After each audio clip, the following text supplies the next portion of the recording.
In the dedication of his book, The Heart of Caring, Dr. Mark Vonnegut tells his patients, teachers, and parents everywhere, "Thank you for letting me have such a good time when I go to work." Dr. Vonnegut is a pediatrician who graduated from Harvard Medical School in 1979. This was after he had been diagnosed at age 25 with severe schizophrenia. He has had 4 psychotic breakdowns in his life, but has managed to successfully practice pediatrics for close to 40 years. Mark Vonnegut, whose parents named him after another Mark with the last name Twain, writes in his newest book about patients, parents, and insurance companies. Dr. Mark Vonnegut, where did you grow up? I grew up mostly on Cape Cod in Barnstable Village. And what was it like? To me, it was like it was like heaven. It was Cape Cod without much traffic. I could go wandering in the woods and out on the harbor to catch fish, and it was a wonderful place to grow up. We know from your book, among other things, that you're a musician. What was your high school like? High school was good. The thing that I've loved most about music is from junior high on, I've always had a rock and roll band, and I still play with some of the people I played with 40 years ago. I know you named it septic shock. What kind of shock did you get back for that name? Well, there were some attendings who were unhappy with it and who said, "Don't you know there are people in this hospital with septic shock?" And I said, "I know it full well." And he said, "Well, how do you think this makes them feel?" I said, "Well, if they're in the hospital, I think they have other concerns, and they'll let the name of the rock and roll band slide." Where are you today? I am in the parking lot of my practice in Quincy, Mass. And what is your practice today? It has grown from a very small practice to taking care of about 5,000 kids. I have 4 or 5 doctors, about 3 or 4 nurse practitioners, 5 social workers who also do therapy and try to find kids resources. And so we've kind of grown from pediatrics being a matter of coughs and colds and ear infections to pretty wide range of services. I never thought I would be taking care of kids with depression, anxiety, and prescribing some of the medicines we prescribe now. Why did you go to Swarthmore College? Because my mother went there, and the alternative was becoming a jungle fighter in Vietnam. How old are you today? I am 74 years old, and I don't quite believe it. And why are you still working? Because I love it, and I'm devoted to it, and I want to fight for my patients, doctors. I don't think people are going to have the same wonderful opportunities I've had to be in the same community for 40 years and be taking care of patients over that long a span. And that lets me, it's just much, much more rewarding than having a 10-minute visit with somebody who's never seen you and you'll never see them again. You've done 3 books, written 3 books. The first one was The Eden Express, 1975. What was the book about? Why did you write it? That was about the late 60s and early 70s, at a time when I think our parents and our teachers thought the world was coming to an end because of the war. And we went out to British Columbia and started a self-sufficient commune, which now seems a little bit crazy to me, but at the time it was a rational choice for myself and a fair number of other people. And when the world didn't end, we were all left with the problem of being in our mid-20s without jobs. Where did you get the name, the Eden Express? It just sort of came to me that that's what we were trying to do. I think there was an optimism and an energy that we had a list. We're going to get rid of the war, poverty, racism, and I forget what else. It just felt like when I was leaving my job in the East Coast behind, it was like being on a very powerful train, which was leading us to some kind of Eden. When did you know that you were sick? I knew I was sick when I ended up in the hospital. And this was the nice thing about that is in those days, doctors decided how long you stayed in the hospital. And my hospitalization was not ideal, but I was there for about 4 months, and doctors and nurses spent a lot of time with me, teaching me that I had an illness and how to take care of it. What year was that, and what was your sign that you had to go to the hospital? It was 1972. I was hearing voices. I stopped eating or sleeping. I lost 25 pounds. My friends couldn't contain me. I think the final step for them was when I took a big rock and threw it through an 8x12 picture window because I didn't think there was enough oxygen in the room. So even my devoted, left-wing friends felt that this was something they couldn't really handle, on their own. What were your thoughts when this started to happen? I thought at first that I was achieving some kind of enlightenment. I thought that God was speaking to me directly. And on the one hand, I thought this could be crazy. I said, but if it's not crazy, it's an option I have to cover because if this really is enlightenment or whatever, it's a path I have to follow. And also, it had such momentum that I didn't think I couldn't have stopped it if I wanted to. Why did you need 4 months in the hospital, and where was it? It was in British Columbia. It was in New Westminster. It was on Fifth Avenue. And it was called Hollywood Hospital. So I took all of those details and I said, how can that be? I think I was 4 months in the hospital because it took me that long. They didn't have as good a medicines as they had now, and it was just sort of much more routine for people to stay in hospitals until the doctors were pretty sure they would not relapse. I think today patients stay the 2 weeks allotted by their insurance company and then are probably heavily medicated, often a little more heavily medicated than they should be, because that's a good way to prevent relapse, but it's also a good way to inhibit recovery from mental illness. I know you talk a lot about this in your other books and also in your public appearances, but what were you diagnosed with first, and what do you have now? I was first diagnosed with schizophrenia. And then I think that's because I was so sick. I also looked like an Old Testament prophet with hair halfway down my back and a full beard. Back then it seemed to me when they didn't think you were going to do very well, you were diagnosed as schizophrenic.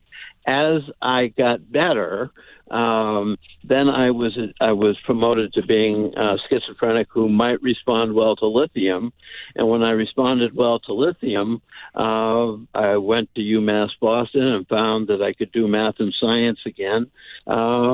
And then I had a great argument with the Harvard admissions committee, who the discussion was what was my diagnosis.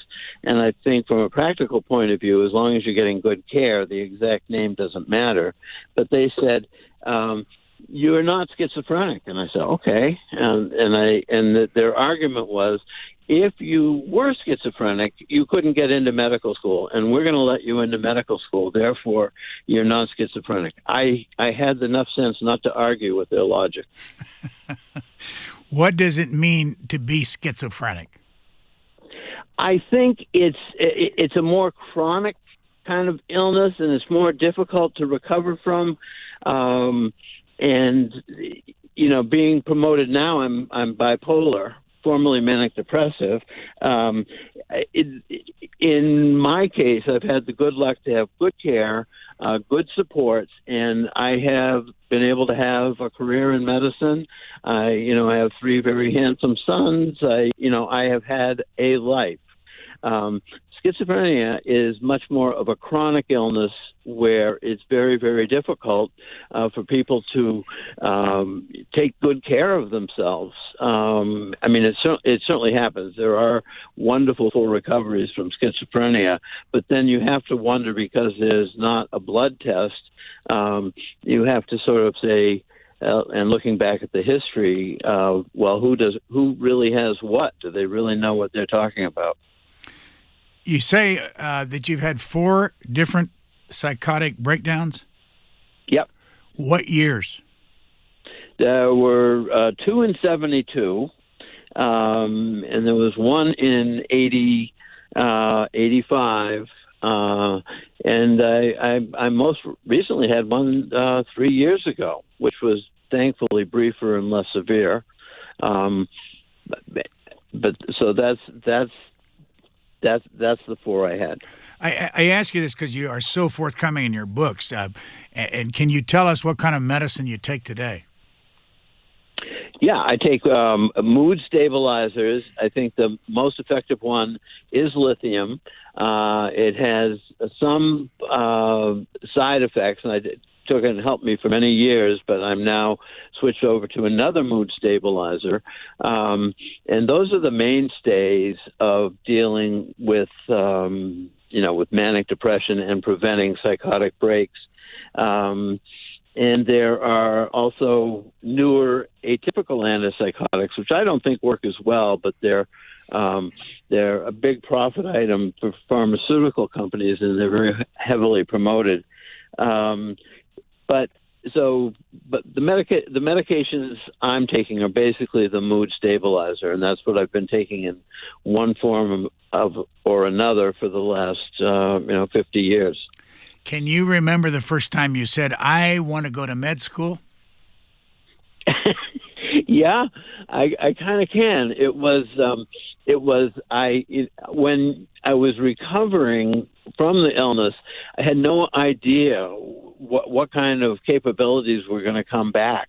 So I went to a friend old time friend, and I asked him if I could do landscaping. It turned out I could do landscaping.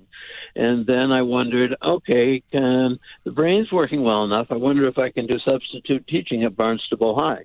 And it turned out I could do that. And then I said, well, what would I have done if it hadn't been for the 60s and all that turmoil and everything? And I said, well, I was good at chess. I was good at math. I love science. So I should have been a doctor. And I said, but unfortunately, you're too old. And to think of yourself as too old for anything when you're 25 is a little odd to me now. But I went back to UMass Boston, and surprise, surprise, I could do well. And I published a few articles, mostly about mental illness. And then I applied to 20 medical schools, and one accepted me. 1 out of 20, and it was Harvard? Yep. It's you can't write this stuff. That's why I don't write fiction. It's not as interesting. Why? Interesting. Why Harvard Medical School, and why did they accept you? I think they accepted me because I wrote well. And I think they sensed that I was partially to, prove to myself and the world that I was not damaged goods. I had a strong work ethic and a desire to be of service. And as I say, I wrote well enough to get published, and they were at that point looking for more variety than just straight A kids, and I was variety. What year did you graduate from med school, and why did you choose pediatrics? I graduated in 1979, and in medical school you get a chance to, you're a surgeon for a month, you do dermatology, you do pediatrics, you can do pediatric ICU. I just like working with kids and their resilience and their they wanted to, and they often got better. And I like pediatricians. They seem to have the same sense of humor and hope that I did. In about 2010, 2011, you wrote Just Like Someone Without Mental Illness, Only More So, a memoir. What did you want to accomplish with that book, and what did you put in it? I wanted to prove to my profession and people in general that severe mental illness and hospitalizations did not foreclose the possibility of a good and rich life. I think a lot of people who have been through what I've been through, they clean up pretty well, and they can pass for normal, and they do. I can, but I did. At some point in my illness, it became important to me to not to always tell the truth about my illness. You tell a story about your wife putting one of your books out on the table in the reception room, and why did she do that, and what was your reaction when you found out? Well, she's a nice wife, and she was just proud, and she didn't realize, as I explained later, that I have a boundary here. I want to keep my professional life and my writing life, and I was afraid, like most doctors are, that the patients will find out that they have human flaws. But the result was, patients care about their own illnesses and concerns. And the first patient came back, and she said to me in a Dorchester accent, "Dr. Vonnegut, I didn't know you had mental illness." And I said, "Well, how is Travis doing?" And so Travis is, but there was not a skipped beat. So I've also, spoken at medical schools, and then I wrote an article for JAMA about recovery and service, just sort of, trying to put mental illness in perspective and trying to give people a more optimistic outlook and a willingness to devote resources to helping people with mental illness. It's not often that you can ask a doctor this kind of a question, and I don't think I've ever asked a doctor this. This question will be represented by lots of people behind me. When a doctor puts you in a room, I hope I don't raise my voice on this. You put you in a room, shuts the door and says, or the nurse does, and says, the doctor will be right with you. And maybe 45 minutes later, the doctor shows up. There's never much of an apology. You're sitting in a room that doesn't have any magazines in it, and if you haven't come prepared, you're looking at the wall. Right. I've seen this all my life. Tell me why this happens. It's unconscionable, and it didn't used to be that way 40 or 50 years ago. And today, in reaction to that, because I think that's symbolic of what's gone wrong with our medical care, why we're paying so much for so little, is that doctors are now, we have huge overheads and computers, and we're required to clickety-clack or dictate almost as we're taking care of somebody. So the net amount of eye contact and real communication with patients and doctors now is sort of less than 10 minutes. 40% of most encounters, the doctor is working on a computer screen and just sort of in passing listening to the patient, and that slows down everything. When nurses took care of nurses and doctors took care of doctoring, they had control of the system, and they didn't have to do all of the extraneous things. I mean, we send people to medical school. We should let them use what they learn there. Let me ask you about three of your very favorite things: copays, deductibles, and insurance companies. Here's the thing. People think that, there is a sameness and to the history. And part of what I try to do in the new book is to show with the patient vignettes how, a girl comes from Cape Verde with a note pinned to her chest saying, I have cancer, and her going to Mass General and being taken care of essentially for free, to a world where I had to write notes that says, Maggie still has no left leg, this kid still needs a wheelchair. So that's a huge amount of money and effort that goes into essentially making medical care much more expensive.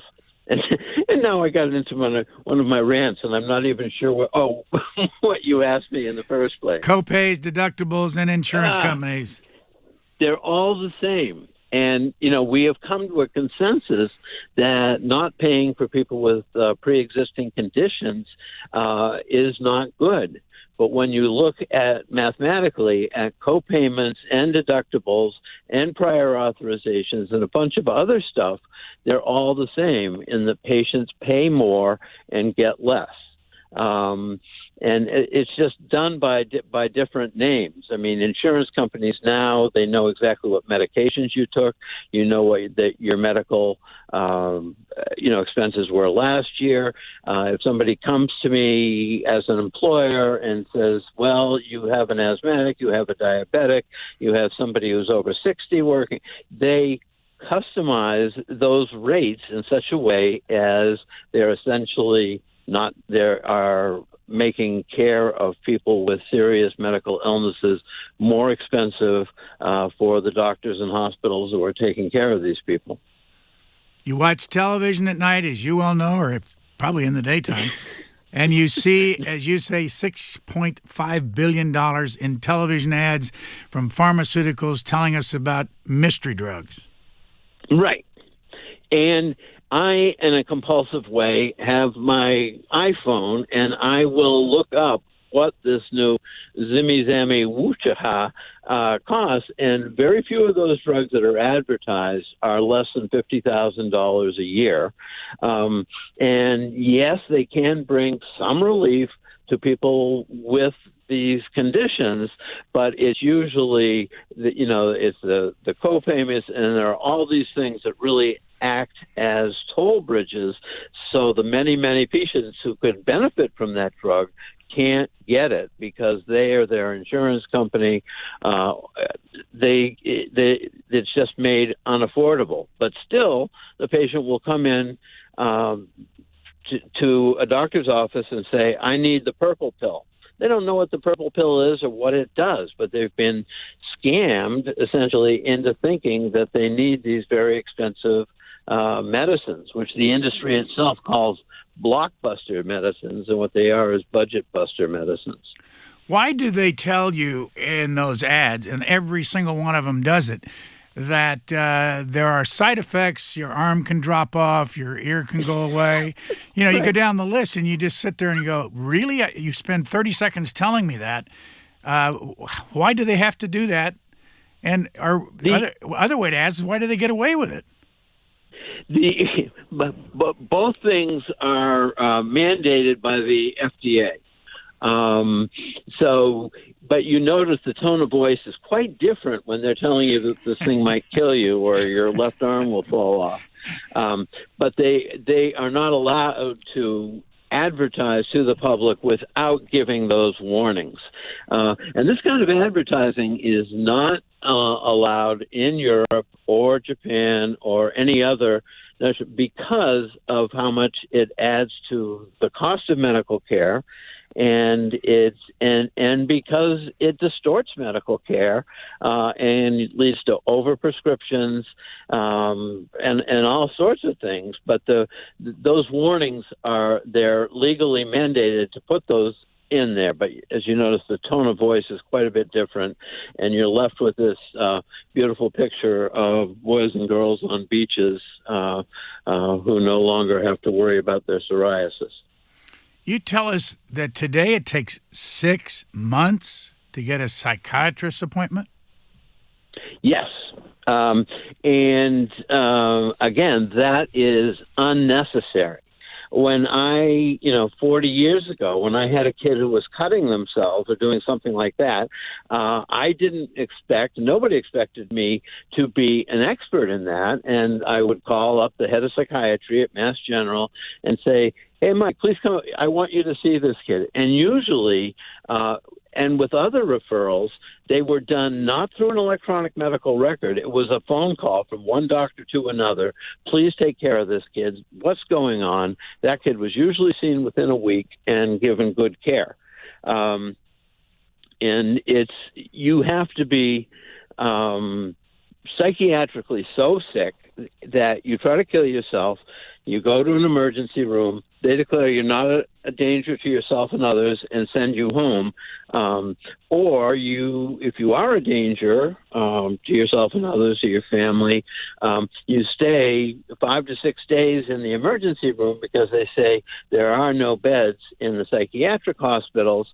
And during their stay in the emergency room, if they're lucky, see a psychiatrist once who declares whether or not they're a danger to themselves or others. Nobody talks about the need to treat anxiety, suicidal thinking, all these other things. It's just this end point of you are not a danger, go home. What's the story about Coach Smith? He's one of the most colorful people in the world, and he's been a friend since elementary school. And he got this very rare, kidney disease, which was happily one that mostly happens to kids. So I happen to know some about it. And he went to a nephrologist, and they treated him with steroids, which is the right thing to do. But he didn't get better, or he relapsed, and they treated him with more steroids and more steroids and more steroids.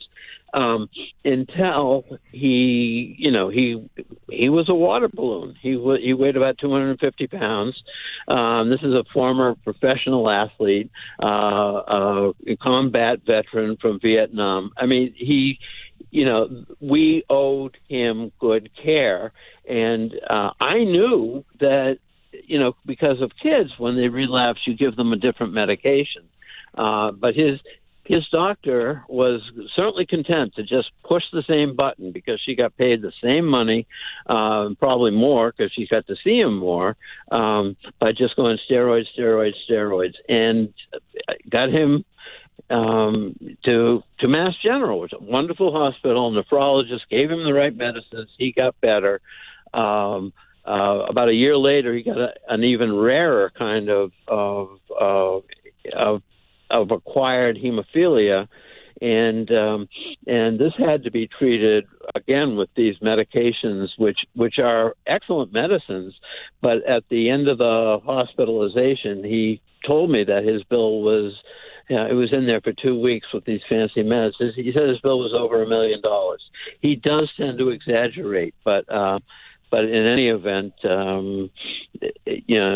you and I and Medicare and everybody paid that $1 million.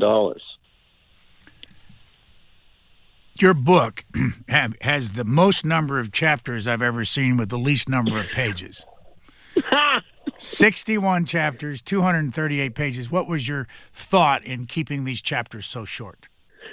That I could beat my father. What do you mean by that? He sort of taught the world and me how to write short, direct sentences and chapters. And if you, So, and it was also, I wanted to include, the stories that have been important to me, and that showed, what medical care used to be like and what it still could be like, and how a small practice like ours can fight for the right for doctors to control medical care. What were your mother and father like? They were very interesting people. My father definitely suffered from PTSD. He was in the Dresden when it was bombed flat, and he was recaptured by the Germans and forced to go into the bomb shelters and retrieve the corpses at the age of probably 22. And I think that he became a writer as a way to deal with those issues. He was telling his own story, and I think a lot of great art like his is people fighting their own mental illness, and they do it by making themselves and other people less lonely. What was your mother like? She was a very, very, very, very smart, very sweet woman who was utterly devoted to my father's success. And she was also, she was Swarthmore Phi Beta Kappa, and she introduced my father to Russian novels. And she was, she was sort of indescribable in the way she became essentially the mother to most of Barnstable Village. And we actually took in 4 first cousins when their parents died, and she was like Aunt Jane to the world. And she was very helpful. She also suffered from bipolar disease, but she was so smart and charming, nobody ever hospitalized her. But when I was in the hospital and feeling very, very lost and alone, I said, the voices are so mean. And she says, why don't you just go along with them? That's what I do. And then I said, but I can see the future and it's scary. She says, who can't see the future? Everybody can see the future. So that was helpful to me. But she was a remarkable woman. Did your parents divorce, and if they did, what year? They divorced. Well, the breakup came shortly after Slaughterhouse-Five, which in many is a wonderful book, but in many ways for our family it was a disaster. Gave us too much money, too much fame, and anyway, I don't actually remember when they officially divorced. That was something they said they didn't do, they didn't want to do, they didn't need to do. I was probably like 10 years after they broke up. I don't know that I got this right, but I'm old enough to remember this name, but is it true that she married Adam Yarmolinsky? Yes. Who was a famous Kennedy aide, Jack Kennedy aide. Yes, he was. And he was actually in charge of segregating, of integrating the armed services at the end of World War II, which was a job that long needed doing. And she died of what at age 64? She died of ovarian cancer. And one of the last things she said to me is, she says, I know they mean well, but it feels like the doctors are holding me by the feet and shaking me upside down to make sure they get every last bit of money. How close are you to the other 6 siblings in your family today? Certainly in touch with them, some more than others. One sister and 3 of the first cousins we took in all live out in Western Mass, and that's easy to get to. And so I try. I have a 19-year-old who I call my refresher course, but I want him to stay in touch with those people and family. Where did you meet your wife? I met my wife at a hospital function. I think it was a Christmas party, and we were the only ones who weren't drinking and were sort of introverts, and so we started talking. And when did you get married?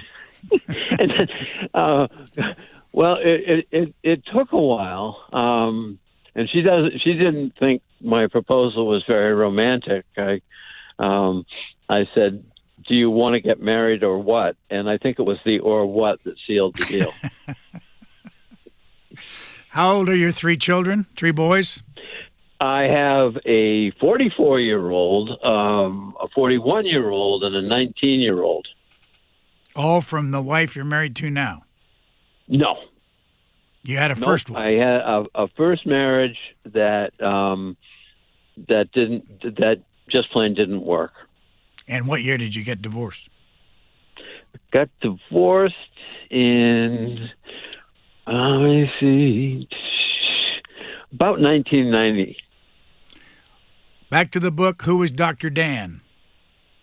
Dr. Dan was one of the best clinicians I ever met. And there is a certain focus that a good doctor can bring to a patient and their problems. And Dr. Dan was also such a character that he rode his bike in shorts, well into December.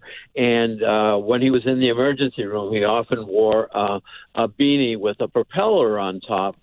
But there was something about how good a doctor he was. He was also a primary care doctor and had his own practice that people forgave or maybe didn't even notice that he had a beanie with a propeller on it. He was that good a doctor. What's your approach? Do you see patients today? I do. I have a way cut back schedule. It's nice to be the boss. I take first week of every month off, but I'm always backing up and available. And at the moment, trying to get some of the younger doctors interested in running the practice, but they say, "Oh no, you're a good boss. We like you being the boss." So, what is your own personal approach to a patient? To walk into the room and say, "How can I help you?" and mean it. And not have a lot of distractions. And part of a lot of distractions means having 3 patients in rooms that I have to go bing, bing, bing. I try very hard to not have patients wait. I schedule plenty of time. I do not keep an iPad or a computer in the room, and I try to figure out what, if anything, can be done to help this person. Why do you say your favorite patients are autistic kids? Because they're so unguarded and because it's so unpredictable, and there's such a wide range of kids. You would not believe the problems that some of the older autistic kids come up with. And autism, the way it used to be diagnosed, were kids who had no real language. And a lot of the kids who are autistic, if they have language, and a lot of them do, they can grow into remarkable people.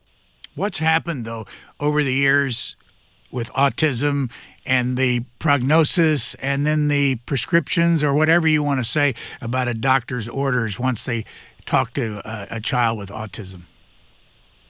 It's it becomes a negotiating thing. You have to figure out something they want and say, I'm shameless. If I have a kid who was terrified of shots, I say, okay, I will not. I'll bargain here. You don't have to get your flu shot, but you do have to clean up your diet, stop swearing at your mother, or whatever. And autistic kids are often eager to engage in negotiations and things like that. And when they're really young, they often won't look at you. But as they get older, you see them sort of peeking at you and wondering what you might be good for. What would you say, and I have a friend that's done this, what would you say to someone that says, I have an autistic child, I've spent $100,000 on this child, and this person's gotten worse. Yeah, and that's part of the problem is the insurers will undercut the most effective treatments because they say it costs too much. Like they say that ABA, which is a applied behavioral analysis, where it's often in-home therapy, and they'll take something like that and put too much anyway. Kids don't often get the individualized therapy they need, which, because of their social limitations, is face-to-face. Nothing else works. Has to be face-to-face with an autistic kid. Who was Adeline? Adeline was, taught me more about pediatrics than any other patient. She was born with these multiple problems, and she was said, because of her illness, to have a life expectancy of about 6 months. And then we said, okay, well, she's all backed up. Do we do a colostomy? And I said, well, we'll make it more comfortable. The first inclination when you have a horrible diagnosis like that is say, well, let's not do much. Let's not do any harm. Let's not cause pain. But then as time went on and she continued, to be alive, she has cataracts. And I normally would have said, I'm sorry, she can't see, but we don't know if she could see anyway. We fixed the cataracts. We fixed her hearing. She was playing out in the dirt with her siblings, and I had initially said, we don't need to vaccinate her. She's going to have a short life. Why give her more pain? She's out playing in the dirt with her siblings. Okay, let's immunize her. And the whole process went that way, with me being wrong about one thing other than another after another. But the one thing was the parents knew.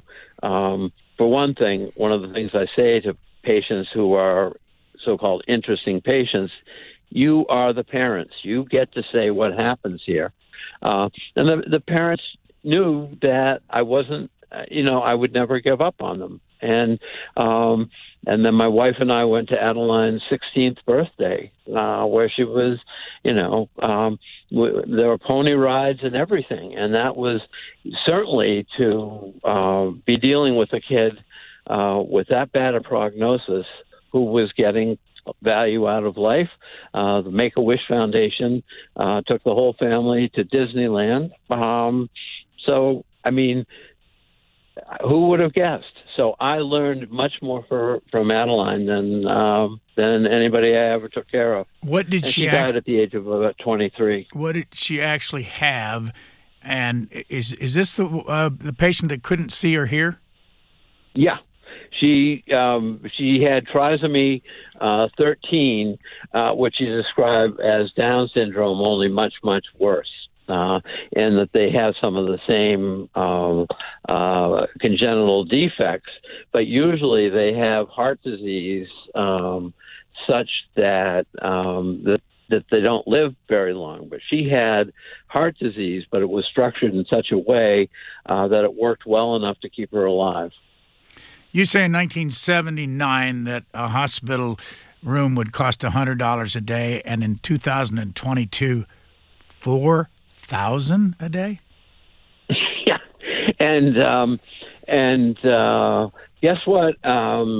50 years ago, an average household spent $200 on health care. That's prescriptions, nursing homes, doctors, nurses, hospitals. That was the average medical burden, financial burden on most households was $200.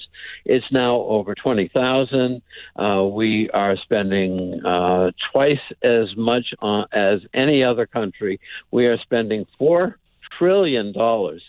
And that's a lot of dollars. I mean, I don't know what $4 trillion would weigh, but anyway, we're paying $4 trillion for not very good health care, and that's something I would think that we could build a consensus on, that, whether, it's easy to polarize people, but to say this spending $4 trillion is not doing us much good is a problem. it's a problem. Red, white, blue, left, right, whatever.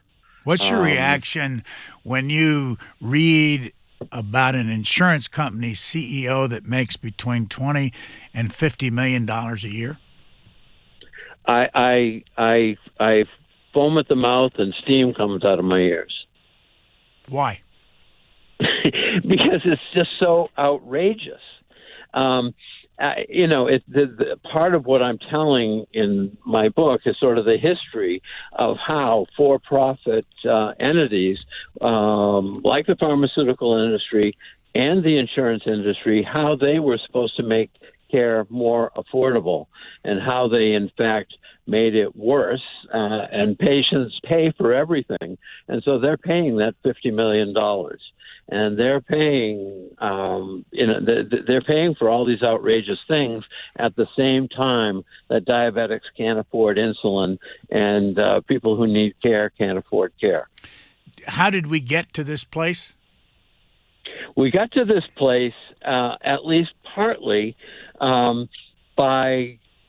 There was legislation which sort of created HMOs and said that these could be run for profit, and they thought that business deals and digitalizing records and all these things would lead to better health care. But what they led to was wealthier and wealthier corporations, who I don't blame because they were told, and I think still believe, that their job is to make money and that will somehow weed out the weaklings and make medical care better. It does exactly the opposite.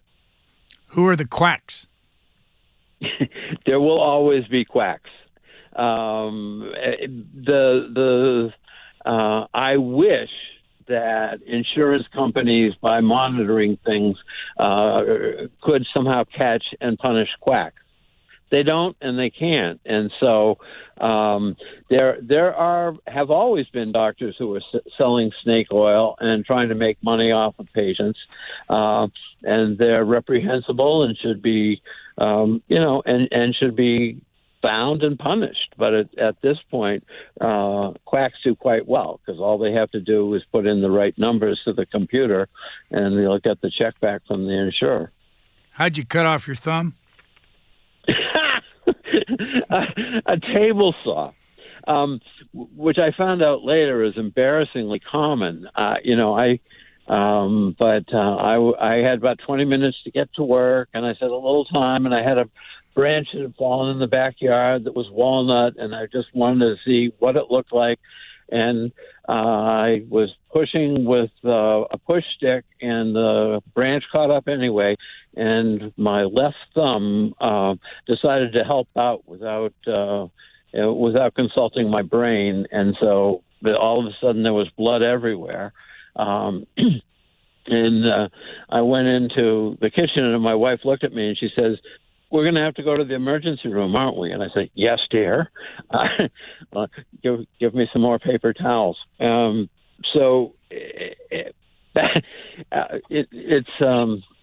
don't know if that's part of bipolar disease, but I do tend to do things not always in the safest way. Did you ever find the end of your thumb that you cut off? No, I didn't. I think the mice have found it by now and eaten it. But there was this sort of refrain where I showed up at the hospital and they said, "Do you have the part of the thumb?" I said, "No." She said, "Well, your wife should go back and try to find it." And she did, and she couldn't find it. She came back to me, and then when they finally actually were going to look at me again, it was the same ridiculous, unnecessary waiting. I said, if you are a doctor on staff who has sort of helped this hospital a lot, and you have blood all over you, and the chief complaint is partial amputation of the left thumb, you would expect a little quicker service. And then finally they look at me, and it was a guy I knew well, and he was the guy. He said, you're going to need a hand surgeon. I said, duh. I didn't say duh, but I said, I thought you had one of those guys here. And they said, no, we refer everything in town. Do you want an ambulance? And I said, no, I know I'll get there quicker if my wife drives. But at every point, said, oh, do you have the part of the thumb? They might want to sew it back on.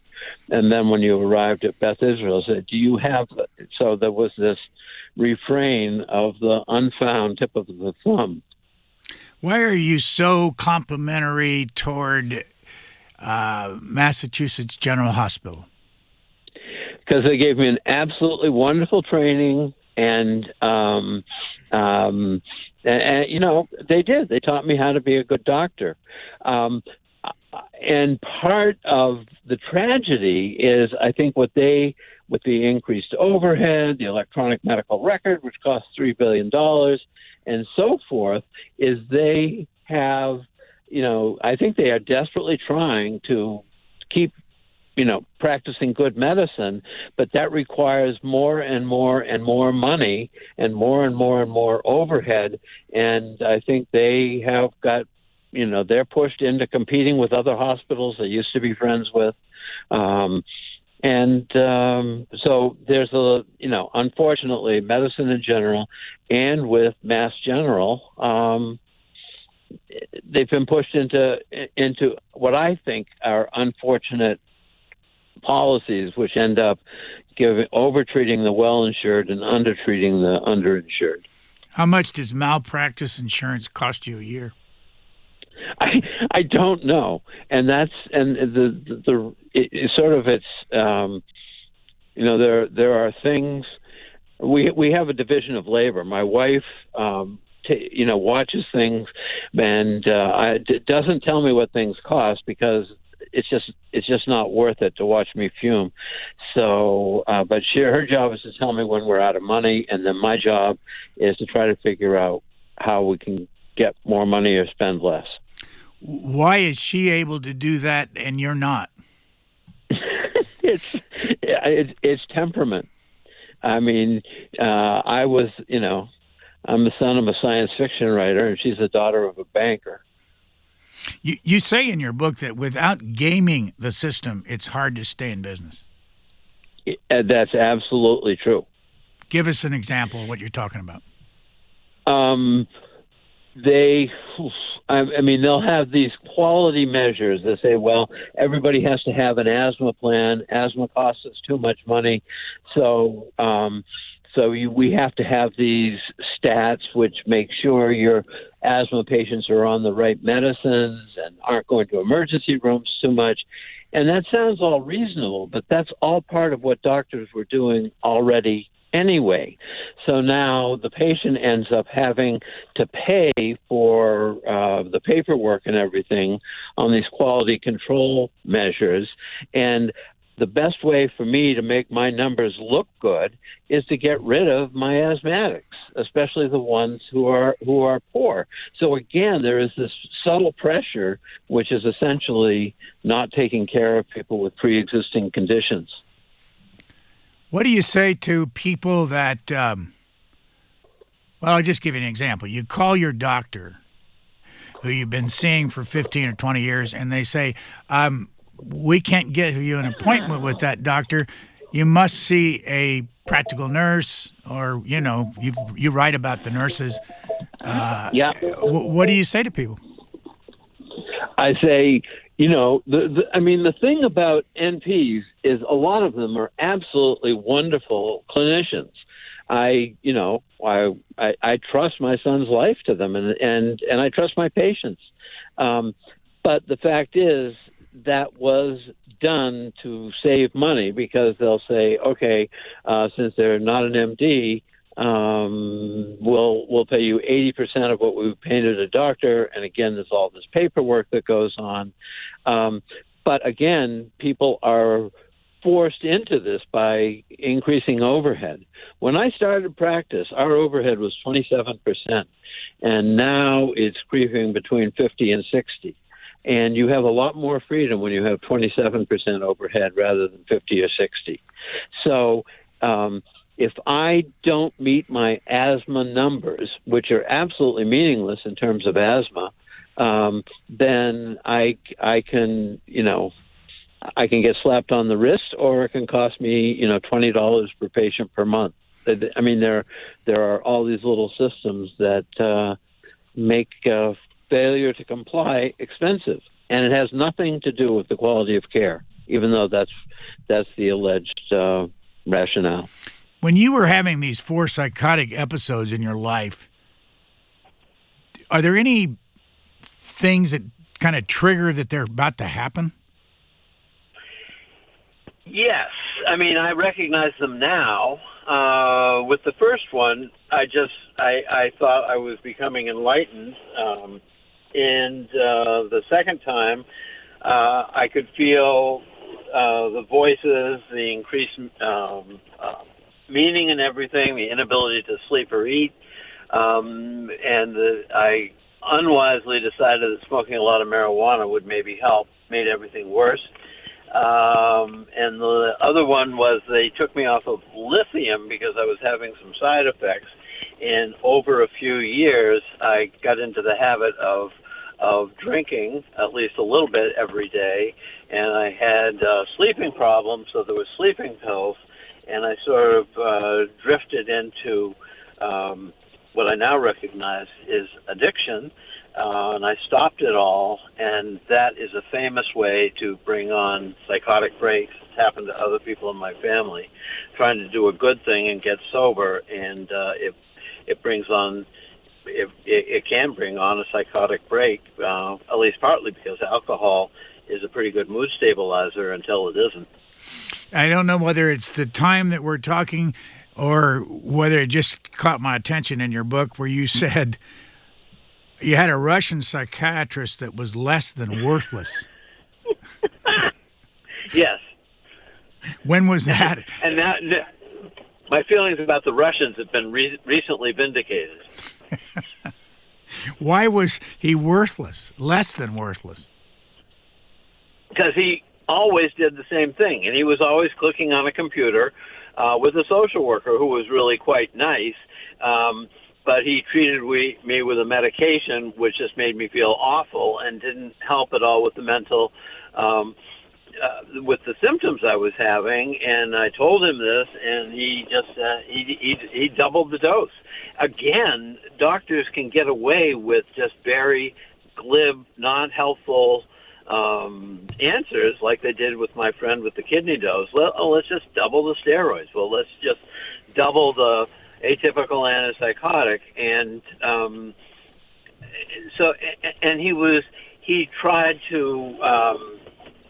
I was having back issues. I actually slipped a disc and stuff, and they thought that was psychological. My wife went out and bought a mattress, and they said, "Oh no, this isn't regulation or whatever. You can't have the mattress." And so I told them that I was in pain, and generally when my patients had a symptom, I tried to help them with it. And I said, well, I don't know. In Russia, do you have something like the Hippocratic Oath, or you just wing it and hope for the best? So that was, I at least got off a good line. Last couple of questions. One is, are you glad you were named after Mark Twain? Yes, but I'm glad that you didn't include the Twain. When did you discover why you were named Mark, and did you follow up by studying him at any point?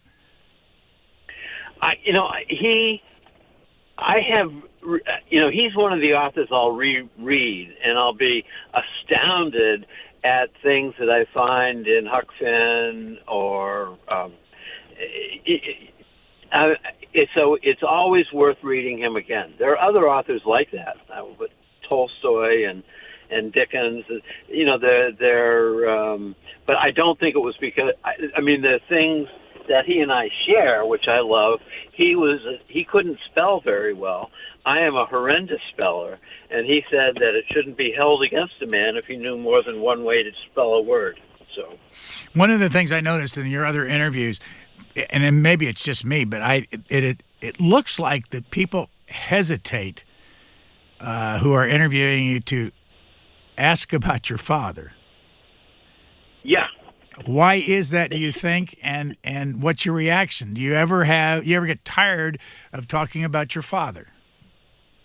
I did not. They assumed that I grew up in the shadow of a famous writer and a cultural icon, and I must have some sort of trauma from that or whatever. And I grew up, with a guy who couldn't get a job teaching English at Cape Cod Community College, was a terrible car salesman, was fired by Sports Illustrated after one day. So, I mean, it was not much of a shadow. I think it was harder for my sisters and younger people in the family to grow up with somebody who was worshipped by other people. It never struck me that way. I thought the amount of money he was getting paid was destructive. I think he would have agreed with that on some level. But I did not feel intimidated. There was an interview which I really liked, and before we went on, he very kindly was like, touching my shoulder and said, "Is there anything you would rather not talk about?" And I said, "Well, if we could just not talk about my father or mental illness, I would like that." The guy really, really turned several colors of green. And I said, no. I promise. I was just kidding. Last question. Have you ever been to the Vonnegut Museum named after your father in Indianapolis? I have. And I have lent them things like my father's Purple Heart, a Nazi sword he brought back from the war, and I participate sometimes in their banned book festivals.